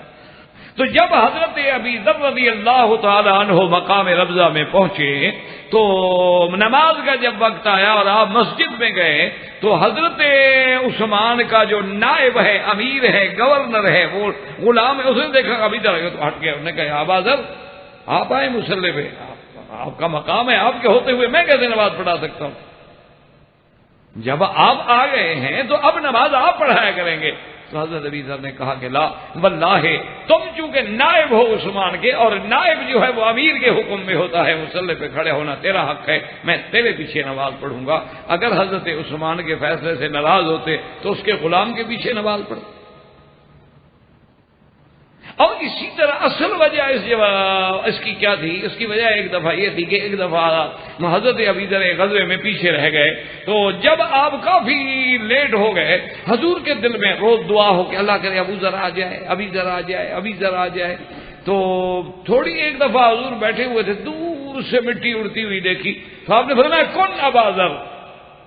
آپ نے فرمایا ہو جائے ابی ذر ہو جائے، اللہ کرے ابی ذر ہو. یعنی ایسے جملے اس وقت کہے جاتے ہیں جب تیقن ہو. تو تھوڑی دیر گزری تو ابو ذر ہی تھے. ابو ذر رضی اللہ تعالیٰ عنہ حاضر ہوئے، آ کے سلام کیا. انہوں نے کہا حضور میری تو اونٹنی ایسے بیچاری معذور ہو گئی تھی، میں سفر کے قابل نہیں تھا تو میں بڑی مشکل سے لیٹ ہو گیا. آپ نے فرمایا اچھا تعیش وحدہ و تحیا وحدہ و تموت وحدہ، کہ ابھی ذر ماشاء اللہ تمہاری تو بابا طبیعت ہی ایسی ہے، تم کھاتے بھی الگ ہو، رہتے بھی الگ ہو، موت بھی تمہیں الگ ہی ہے. تو اصل تو یہ حضور کی دعا تھی کہ آپ مقام ربضہ میں ہیں، مدینے سے دور بیٹھے. حالانکہ حضرت عثمان ہر ہفتے وہاں آدمی بھیجتے حضرت ابی ذر کی ضروریات کے لیے، لیکن وہ مانگتے نہیں. اور خدا کی شان ہے حضور کی دعا اسی طرح منظور ہوئی جیسے حضور کی زبان مبارک سے نکلی تھی کہ جب موت کی گھڑی آئی تو ایک بندہ بھی نہیں ماں سوا بیوی کے ابی ذر کے پاس رضی اللہ تعالیٰ. اور حضرت ابی ذر نے وصیت کی، فرمایا کہ دیکھو اب میں فوت ہو رہا ہوں تو بہرحال میرا کوئی آ جائے تو ٹھیک ہے نا، تو مجھے تم ہی غسل دے دینا، تم ہی مجھے کفن پہنا دینا اور چارپائی گھسیٹ کے سڑک پہ رکھ دینا اور کھڑے ہو کے اعلان کر دینا کہ ہذا ابی ذر صاحب رسول اللہ، کہ اللہ میاں یہ تیرے نبی کا صحابی ہے. اب اس کی کوئی جنازہ پڑھنے والا آ گیا تو آ گیا، نہ آئے تو نہ آئے. مجھے تو نبی پاک نے کہا تھا تو نے اکیلا مرنا ہے، میں اکیلا تو مر رہا. تو بیوی صاحبہ نے عمل کیا. خدا کی شان ہے کہ جو اعلان کیا دیکھا تو گھوڑ سوار آ رہے ہیں. بیوی حیران ہوگی کہ کون ہے. جب قریب آئے تو کلہم اصحاب رسول اللہ، حضور کے صحابہ کی ایک جماعت لشکر آ رہا ہے. انہوں نے آ کے حضرت ابو ذر کا جنازہ پڑھا اور مقام ربضہ میں دفن کیا. اس میں نہ حضرت معاویہ کی کوئی زیادتی تھی، نہ نعوذ باللہ حضرت عثمان کی کوئی زیادتی تھی. یہ بھی محض ایک الزام ہے. اور اسی طرح ایک الزام ان پر یہ بھی ہے کہ حضرت عبادہ ابن صامت رضی اللہ تعالی عنہ نے ایک دفعہ حضرت معاویہ پہ اعتراض کیا اور حضرت عثمان نے ان کو شام سے نکال دیا. بجائے اس کے کہ اس کو ہدایت کرتے حضرت معاویہ کو کہ ان کا باتحت تھا، ان کا بنایا ہوا گورنر تھا، اس کو تاکید کرتے بھی عبادہ ابن صامت صحابی ہے رسول اللہ کا اور تم اس کو ڈانٹ رہے. تو حضرت معاویہ کو ڈانٹنے کے بجائے یعنی عبادہ ابن صامت کو حکم دیا کہ شام سے نکال دو. اور یہ بات بھی بالکل غلط، یہ بھی محض تھا. اصل بات یہ واقعہ یہ ہے کہ جب جنگ ہوئی اور وہ جنگ علی صفد البحر جو دریاؤں پہ کشتیوں پہ لڑی گئی، جس کے بارے میں حضور نے فرمایا تھا کہ اس میں شریک ہونے والے لوگ جو ہیں وہ مقام بدر کے بدریوں کی طرح ہوں گے، اور جس میں حرام بنت ملحان ایک عورت ہے، انہوں نے کہا یا رسول اللہ میرے لیے بھی دعا کریں، اللہ مجھے بھی اس جنگ میں شہید کر دے. اس وقت تو عورتوں کا بھی جذبہ ہوتا تھا. آج جو ہمیں ہے وہ آپ کو پتا ہے. آج تو ہمیں یہی جذبہ ہے کہ بستر اچھا ہو، کمرہ ٹھیک ٹھاک ہو، اے سی فرسٹ کلاس چلتا ہو، آواز نہ کرتا ہو. انا للہ و انا الیہ راجعون. جب سے کراہیت الموت آ گئی تو مسلمانوں میں پھر ایسی بلائیں اور ابتلا تو آتے رہے. جب مسلمان موت کی آنکھوں میں آنکھیں ڈالتا تھا دشمن کی طاقت ہی نہیں تھی کہ مسلمانوں کی طرف دیکھے. اب جب ہم موت سے ڈر گئے، دولت پیاری ہو گئی، آرام پیارا ہو گیا، پھر تو یہ نتیجہ ہوگا جو آپ دیکھ رہے ہیں پوری دنیا میں کہ پورے عالم میں عالم اسلام کے مسلمانوں پہ ایک ابتلا کا دور گزر رہا. اب جناب بہرحال تو جب وہ جنگ ہو گئی بڑے مال آئے. حضرت عبادت ابن الصامت بیٹھے ہوئے تھے ایک جگہ پر, تو دیکھا کہ چند آدمی جو ہیں خچروں پہ مال لاتے ہوئے گزر رہے ہیں, تو انہوں نے روکا, انہوں نے کہا ادھر آؤ. وہ رک گئے. انہوں نے کہا یہ کیا ہے؟ انہوں نے کہا مال ہے. انہوں نے کہا اتنا مال کہاں سے ملا ہے؟ انہوں نے کہا حضرت معاویہ نے دیا. انہوں نے کہا جاؤ حج کرو, ہمیں تو حج کے خرچے کے لیے دیا ہے. انہوں نے کہا اتنا مال جو گدھے پہ لدے ہوئے جا رہے ہو, 3-4 گدھے لدے ہوئے ہیں, سارے سے تم حج کرو گے؟ انہوں نے کہا حضرت امیر معاویہ نے دیا ہے, ہم نے چوری تو نہیں کی. انہوں نے کہا نہیں, واپس چلو. کہا جی چلو. واپس لے کے آ گئے. حضرت معاویہ رضی اللہ تعالیٰ عنہ بیٹھے تھے اور ان سے آ کے کہا کہ یا امیر حضرت معاویہ, عجیب بات ہے, اتنے لوگوں کو 3-4 بندوں کو اتنا مال آپ نے دے دیا ہے. آپ کو یاد نہیں کہ حضور صلی اللہ علیہ وسلم نے فرمایا تھا کہ واللہ خدا کی قسم ہے, اموال غنیمت میں سے ما سوائے خمس کے ہمارے لیے کوئی حق نہیں ہے, اور خمس بھی تردو الیکم, وہ بھی میں تم لوگوں پہ خرچ کر دیتا ہوں, اور تم ان کو 2-3 آدمی اتنا مال دے رہے. حضرت معاویہ رضی اللہ تعالیٰ عنہ نے عرض کیا, انہوں نے کہا حضرت آپ اصحاب رسول ہیں, اب میرے آنکھوں پہ سوال یہ ہے کہ اب اللہ نے مال جو زیادہ دیا ہے تو ہم بھی تو لوگوں کو زیادہ دیں گے نا. تو انہوں نے کہا کہ نہیں حضرت, یہ انہوں نے کہا اچھا ایسا کریں, مہربانی فرمائیں کہ آج کے بعد یہ تمام مالی ذمہ داری جو ہے وہ آپ کے سپرد, خدا کے لیے مجھے اس سے چھڑائیں. میری طبیعت ہے, میں قریشی آدمی ہوں, میرے پاس مال ہو تو میں کہتا ہوں لٹا دو, سب کا سب دے دو, تو لہذا یہ ذمہ داری آپ لے لیں. تو حضرت عبادت ابن الصامت کو آپ نے گویا وزیر خزانہ بنایا, ابو امامہ اور ابی الدرداء رضی اللہ تعالیٰ عنہ ان کے معاون بنائے, اور ساری زندگی عبادت ابن الصامت وہاں رہے ہیں. شام میں فوت ہوئے, وہیں دفن ہوئے, ان کو تو نکالا ہی نہیں گیا. لیکن اتنا بڑا الزام سیدنا عثمان رضی اللہ تعالیٰ عنہ پہ, وہ تو نکلے ہی نہیں شام سے, ان کی تو وفات ہی وہی ہوئی ہے, دفن بھی وہی ہوئی. تو یہ الزام بھی کوئی اپنے اندر حقیقت نہیں رکھتا, محض ایک الزام. اور اسی طرح سیدنا عثمان رضی اللہ تعالیٰ عنہ پہ ایک بہت بڑا الزام ہے. وہ کہتے ہیں جی حضرت عبداللہ ابن عمر سے انہوں نے قصاص نہیں لیا.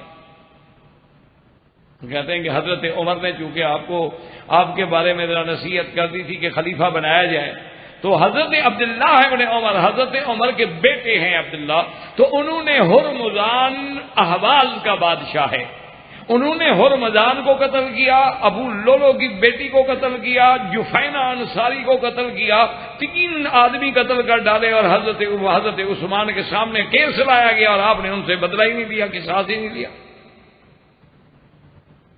تو جو آدمی قصاص نہ لے, ایک مسلمان کو قتل کر دیا جائے, اور پھر باقاعدہ وہ مقدمہ آپ کی دربار میں بھی لایا گیا. یہ تو ہے نا کہ حضرت عثمان کہہ سکتے تھے کہ مجھے پتہ نہیں لگا, لیکن حضرت عثمان کی دربار میں, آپ کی عدالت میں, خلافت میں باقاعدہ وہ مقدمہ دائر ہوا کہ حضرت عبداللہ ابن عمر نے ہرمزان کو مارا ہے, آپ نے ابو لولو کی لڑکی کو مارا ہے, اور آپ نے جفینہ کو مارا ہے, ان کا قصاص ہونا چاہیے. لیکن آپ ٹالتے رہے, لیکن حضرت عبداللہ ابن عمر سے قصاص نہیں لیا. تو جو آدمی ایک مسلمان کے قتل کا قصاص نہ لے سکے, وہ نبی کا خلیفہ کیسے بن گیا؟ افسوس تو یہ ہے نا کہ ہم دونوں کے غلام ہیں, ورنہ اگر ہم یہی بات حضرت علی کے بارے میں کہہ دیں کہ عثمان کا قصاص نہیں لیا تو وہ خلیفہ کیسے بن گئے, پھر کیا جواب ہوگا؟ وما ہوا جوابکم فہو جوابنا, جو اس کا تم جواب دے دو وہی ہمارا سمجھ لو. لیکن ہم تو اعتراض نہیں کر سکتے, ہم تو غلام ہیں, جیسے حضرت عثمان کے غلام اسی طرح حضرت علی کے غلام. تو اصل وجہ یہ ہے, اب بات کو سنیں اور سمجھیں کہ اس میں بھی حضرت عثمان کی غلطی نہیں ہے. یہ ہرمزان کون ہے؟ پہلے بات کو سمجھیے. یہ احواز کے علاقے کا, اپنے علاقے کی سلطنت کا بادشاہ تھا. یہ اسلام کا بڑا دشمن تھا.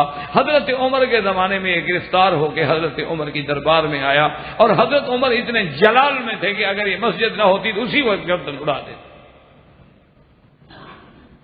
لیکن آخر بادشاہ تھا, دماغ تھا, عقل تھا, فہم تھا, سمجھدار آدمی تھا, تیز آدمی تھا.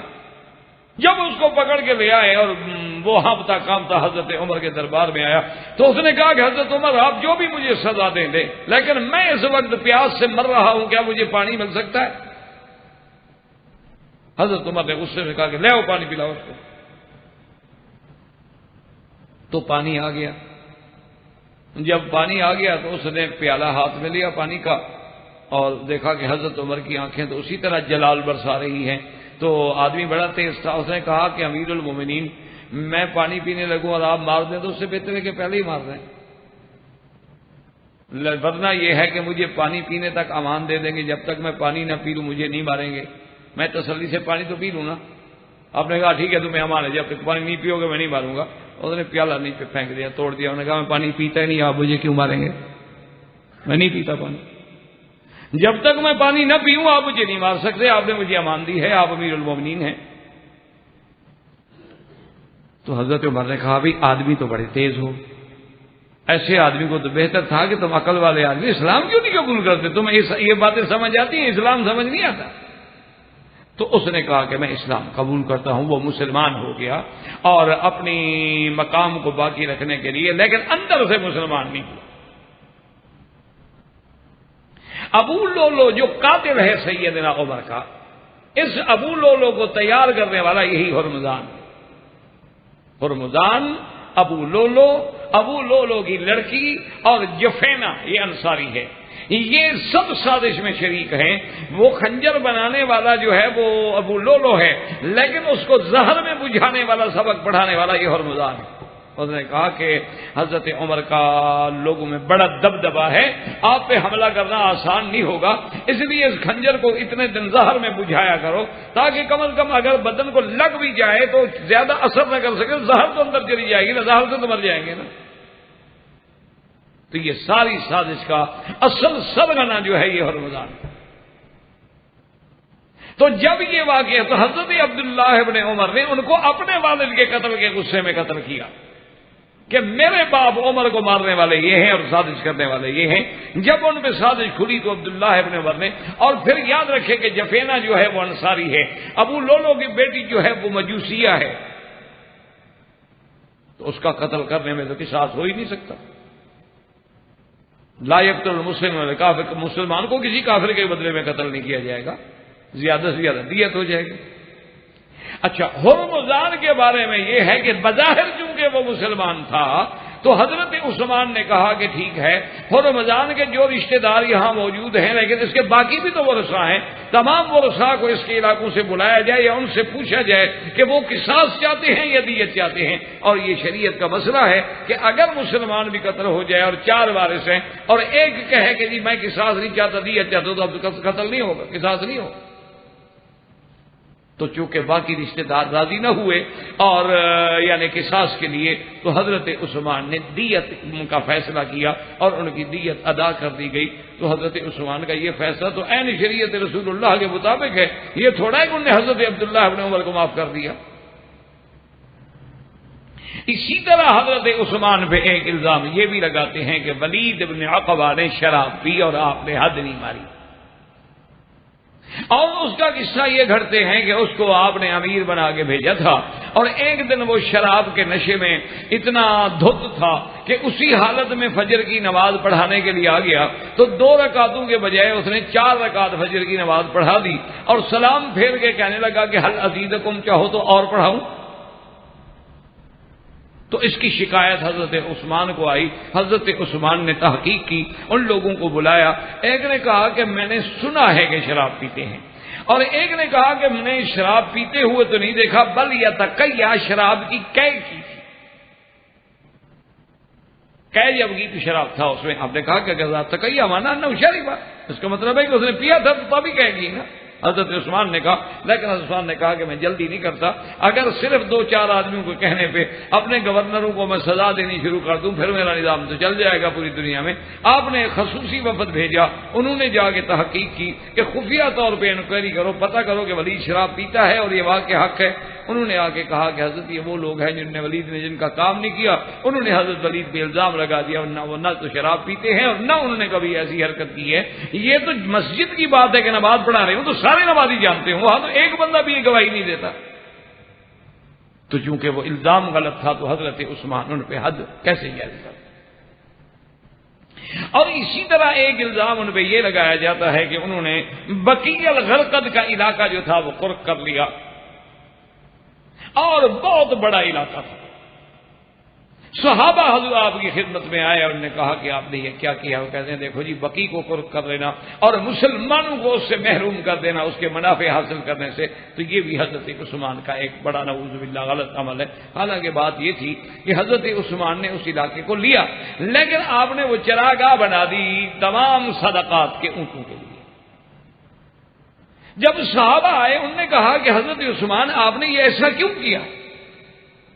تو انہوں نے کہا میں نے تو ابل صدقہ، جو صدقہ کے اونٹ ہیں ان کے لیے چراگاہ بنائی ہے، کہ میں نے اپنے لیے تو نہیں لے لیا۔ تو انہوں نے کہا کہ حضور کے زمانے میں بھی تھا، انہوں نے کہا کہ حضور نے فرمایا تھا کہ لا حما الا حما للہ والرسول، یہ تو حدیث ہے حضور کی، میں نے تو اس میں عمل کیا ہے۔ صحابہ نے کہا حضور نے بھی بنایا تھا لیکن وہ تو تھوڑی سی جگہ تھی، آپ نے تو اتنا بڑا بنا دیا ہے۔ انہوں نے کہا اللہ کے بندے، حضور کے وقت میں کتنی مال غنیمت تھا اور صدقات کے اونٹ تھے، اور اب کتنی ہیں آپ خود اندازہ کر لیں، اسی تناسب سے جتنا کہے میں بنا لیتا ہوں، باقی میں چھوڑ دیتا ہوں۔ کہ اگر حضور کے زمانے میں 100 اونٹ تھا تو اب تو 2-3 ہزار 4,000 اونٹ ہیں، تو اس کے مطابق جگہ رکھنی ہوگی۔ صحابہ مطمئن ہو گئے۔ تو یہ بھی حضرت عثمان رضی اللہ تعالی عنہ پہ محض ایک تان۔ اور اسی طرح یاد رکھیں کہ سب سے بڑا تان جس کو بڑا اچھالتے ہیں وہ کہتے ہیں کہ حضور کے سارے صحابہ جو ہے نا حضرت عثمان سے ناراض تھے، اور حضرت عثمان کے قتل پہ سارے صحابہ راضی تھے۔ حضرت عثمان رضی اللہ تعالیٰ عنہ سے سارے صحابہ ناراض تھے، اور حضرت عثمان رضی اللہ تعالیٰ عنہ کے قتل پہ سارے صحابہ راضی تھے۔ تو جس پہ سارے صحابہ ناراض ہوں، جو حضرت کے قتل ہونے پہ راضی ہو جائے، تو ایسا آدمی کیسے خلیفہ بن سکتا ہے؟ تو یہ بھی محض الزام ہے جس کے اندر کوئی حقیقت۔ آپ حقیقت اگر دیکھیں جب حضرت عثمان محصور ہیں۔ اچھا، اسی طرح اسی کے ساتھ چونکہ وہ الزام ہے میں عرض کر دوں، کہتے ہیں جی اسی لیے تو 3 دن تک آپ کی لاش پڑی رہی اور آپ کو کسی نے دفن ہی نہیں کیا، کیونکہ صحابہ تو راضی نہیں۔ تو جن سے حضور کے سارے صحابہ ناراض ہوں، حالانکہ یہ بھی محض الزام ہے، محض الزام۔ اگر صحابہ کا اتنا بڑا شان ہے تو تم بھی تو صحابہ میں ناراض نہ ہوا کرو نا۔ اگر صحابہ حضرت عثمان سے ناراض ہو جائیں اور یہ چیز قابل اعتراض ہے تو تمہارا صحابہ پہ ناراض ہونا، تمہارا صحابہ کے بارے میں غلط خیالات رکھنا، پھر یہ کیسے حلال ہو گیا؟ اصل بات سنیں کہ یہ سارا جس میں کوئی حقیقت نہیں ہے۔ حضرت عثمان جب معصور ہیں تو حضرت زید بن ثابت جو ہے وہ انصار کی طرف سے آئے، حضرت عبداللہ ابن عمر مہاجرین کی طرف سے آئے، اور ان دونوں نے آ کے آپ کی حویلی کے باہر کھڑے ہو کے کہا کہ یا امیر المومنین فامرنا، ہمیں حکم دیں۔ یہ کون ہے؟ بلکہ انہوں نے تو اتنے سخت لفظ کہے، انہوں نے کہا یہ جو 100-150 آدمی آیا ہوا ہے نا، ان کو تو اگر ہم ویسے آواز سے بھی دبکا دیں تو ان کا تو پیشاب نکل جائیں گے کپڑوں میں، یہ لڑنے والے ہیں ہمارے امیر سے، آپ حکم تو دیں، ہم ان کو سیدھا کرتے ہیں۔ آپ فرمائیں میں حضور کے شہر میں خون ریزی کی اجازت نہیں دے سکتا، یہ حضور کا محبوب شہر ہے مدینہ، اس میں میں ابتدا کروں خون کی؟ اس کے بعد جو آپ کے اپنے غلام تھے، آپ کے اپنے عبید تھے، آپ کی اپنی ذاتی بھی تو بہت بڑا فوج تھی، وہ آئے، انہوں نے کہا حضور ہمیں حکم دے۔ فرمایا خبردار، اگر مجھ سے محبت کرتے ہو تو کبھی ہاتھ نہ اٹھانا تلوار پہ، اپنی تلواروں کو بند کر لو اور گھروں میں بیٹھ جاؤ۔ زیادہ سے زیادہ وہ مجھے شہید کرنے کے لیے آئے ہوئے ہیں، غصے میں مجھ سے بدلہ لینا چاہتے ہیں، مجھے تو اللہ کے نبی نے پہلے ہی بتا دیا تھا کہ تو نے شہید ہونا ہے، تو لہذا میں کیوں اپنی وجہ سے مدینہ منورہ کی گلیوں میں خون پھیلانے کا ذریعہ بنوں؟ اسی طرح اب آپ دیکھیں کہ حضرت علی نے اپنے دونوں بیٹوں کو، حضرت حسین کو پہرے پہ کھڑا کیا، حضرت طلحہ نے اپنے بیٹے کو کھڑا کیا، حضرت زبیر نے اپنے بیٹے کو کھڑا کیا کہ سب پہرا دو حضرت عثمان پہ۔ اگر صحابہ نہ چاہتے ہوں تو یہ تمام جلیل القدر صحابہ اپنی اولادوں کو حضرت عثمان کے پہرے پہ لگا دیں۔ اچھا، اور پھر اگر میرے شیعہ حضرات توجہ کر لیں، غور کر لیں، یہ میں نے ذکر بھی اسی لیے کیا ہے مناقب کے اندر کہ شاید خدا کرے کہ کسی کے دل میں کوئی بات بیٹھ جائے اور کسی کی ہدایت کا ذریعہ بن جائے، اگر وہ سکون دل کے ساتھ ان الزامات کو سمجھے، سنے، پڑھے، تو شاید میرا اللہ قادر ہے کہ شاید کہ اتر جائے تیرے دل میں میری بات، تو ورنہ اب آپ ٹھنڈے دل سے سوچیں، حضرت علی کو بتائیں، حضرت علی نے جب آپ کو کہا گیا کہ حضرت کا قتل عثمان، پتہ حضرت نے کہا، فرمایا واللہ لعن اللہ قتلت عثمان فی السہل والجبل. اور اسی طرح صحیح روایت ہے جو شریف مرتضیٰ نے اپنی کتاب میں بھی کی ہے، اس نے لکھا ہے باقاعدہ اپنی کتاب میں کہ یوم الجمل، یعنی جس دن جنگ جمل ہوئی نا بی بی عائشہ، چونکہ قصاص لینا چاہتی تھی نا بی بی عائشہ، تو قیل علی رضی اللہ تعالیٰ عنہ، حضرت علی سے آ کے کہا گیا نہ عائشہ یلعن قتلت عثمان، بی بی عائشہ عثمان کے قاتلوں پہ لعنت بھیج رہی ہیں. تو حضرت علی کھڑے ہوئے فرمایا کہ نہیں مما کل، بی بی صاحبہ نے جو کچھ کہا ہے صحیح کہا ہے. اس لیے روایت میں فقال علی یوم الجمل لعن اللہ قتلت عثمان فی السہل والجبل، اللہ تبارک و تعالی وہ زمین میں ہوں یا پہاڑوں میں خدا ان پہ لعنت کرے. انہوں نے کہا بی بی عائشہ نے ٹھیک کہا، میں بھی ان پہ لعنت بھیج. تو حضرت علی رضی اللہ تعالی نے پہ لعنت بھیج. اور جہاں تک 3 دن لاش کی بات ہے، یہ بالکل سفید جھوٹ ہے. حضرت 18 ذی الحجہ کو یوم الجمعہ بعد عصر شہید ہوئے ہیں اور اسی رات میں تدفین ہوئی ہے. اور حضرت جبیر ابن مطعم نے جنازہ پڑھایا ہے، صحابہ جنازے پہ حاضر ہوئے ہیں. اور صحابہ کہتے ہیں کہ جب ہم حضرت عثمان کی لاش کو لے کے جنت البقیع کی طرف جا رہے تھے تو ہم نے پیچھے دیکھا کہ ایسے بہت بڑا اجتماع، جیسے پیچھے کوئی بہت بڑا لوگوں کا جتھا آ رہا ہو، بڑا عظیم اجتماع آ رہا ہو. تو ہم گھبرا گئے کہ شاید وہ مخالفین جو ہے قتلت عثمان جو ہے شاید وہ کمک لا کے آ رہے ہیں اور لاش چھین لیں گے ہم سے، نعوذ باللہ شاید وہ لاش کو بھی نقصان پہنچائیں. لیکن اس مجمع سے آواز آئی کہ آپ آرام سے دفن کریں، یہ سارا لشکر جو ہے ملائکۃ السماء، اللہ کے فرشتوں کا لشکر ہے. اور ایک روایت مبارک میں آتا ہے کہ حضور نے فرمایا یوم یموت عثمان یصلی علیہ الملائکہ، میرا عثمان جس دن فوت ہوگا اللہ کے فرشتے اس پہ جنازہ پڑھیں گے رضوان اللہ تعالی علیہم اجمعین. تو اتنے بڑے آدمی کے لیے اچھا. اور اس کے بعد دیکھو نا جی کہ دروغ گورا حافظہ نباشد، جھوٹے آدمی کو بات ہی آتی رہتی. اگر حضرت عثمان پہ سارے صحابہ ناراض تھے تو یہ لڑائی کس سے ہوئی ہے حضرت علی کی؟ اللہ کے بندو، حضرت علی کی جو لڑائی ہوئی ہے، آپ کہتے ہیں بی بی عائشہ مقابلے پہ آ گئی، بی بی عائشہ مقابلے پہ آ گئی، یوم جمل لڑائی ہو گئی، یوم صفین لڑائی ہو گئی اور 10,000 صحابہ شہید ہو گئے. کیوں ہوئی تھی یہ لڑائی؟ مسئلہ تو عثمان کا بدلہ لینا تھا نا. تو عثمان کو تو صحابہ چاہتے نہیں تھے، ان کے لیے جانے کیوں دے رہے ہیں رضوان اللہ علیہم اجمعین. تو یہ بھی ایک سراسر جھوٹ ہے. اچھا اسی طرح ایک اور تان بھی کرتے ہیں، کہتے ہیں کہ دیکھو جی حضرت عثمان نے خالف رسول اللہ صلی اللہ علیہ وسلم، حضرت عثمان نے نعوذ باللہ حضور کی مخالفت کی کہ حضور نے مینار عرفات میں 2 رکعتیں نماز پڑھی ہیں، لیکن حضرت عثمان نے مینار عرفات میں 4 رکعت نماز پڑھی. کہتے ہیں حضور کی مخالفت کی. جب حضور کی مخالفت کی تو خلیفہ راشد کیسے بن گئے؟ حالانکہ اگر آپ دیکھیں تو امام احمد ابن حنبل رحمۃ اللہ علیہ، اسی طرح آیا امام طحاوی نے، اسی طرح ابن عبد البر نے، سب نے اپنی کتابوں میں لکھا ہے کہ جب حضرت عثمان رضی اللہ تعالیٰ نے مینار میں عرفات میں 4 رکعتیں پڑھی تو صحابہ نے اعتراض کیا کہ آپ نے کیسے 4 رکعتیں پڑھی ہیں، حالانکہ حضور صلی اللہ علیہ وسلم نے تو 2 رکعتیں پڑھی. حضرت عثمان نے کہا انی تعالت بمکہ تھا، آپ نے فرمایا کہ لوگوں تمہیں پتہ نہیں کہ میں نے مکے میں شادی کر لی ہے، اب مکے میں میرا گھر بن گیا ہے. اور حضور نے فرمایا کہ جو مکے میں جن کا گھر ہے وہ تو مسافر نہیں ہیں، ان کو تو نماز پوری پڑھنی ہوگی. حضور تو مدینے سے تشریف لائے تھے. فسکت اصحاب رسول اللہ، تمام صحابہ مطمئن ہو کے چپ ہو گئے. تو یہ بھی تان ہے جس کی کوئی حقیقت نہیں ہے، ورنہ تو خلیفہ راشد کا عمل جو ہے وہ بھی سنت رسول اللہ ہوتی ہے. علیکم سنتی و سنت الخلفاء الراشدین المہدیین تمسکوا بها وعضوا علیہا بالنواجذ ایاکم ومحدثات الامور کل محدثۃ بدعہ وکل بدعۃ ضلالہ وفی روایۃ کل ضلالۃ فی النار. اللہ تبارک و تعالی ہمارا کہنا آپ کا سننا قبول منظور فرمائے. انشاءاللہ اب اللہ کو منظور ہے تو آئندہ درس میں مناقب سیدنا علی رضی اللہ تعالی عنہ سے ابتدا ہوگی. اللہم صلی علی سیدنا محمد وعلی آل سیدنا محمد کما صلیت علی ابراہیم وعلی آل ابراہیم فی العالمین انک حمید مجید. احباب کرام، اس کے بعد اب آپ اس مبارک سلسلے کی CD نمبر 18 سماعت فرمائیں۔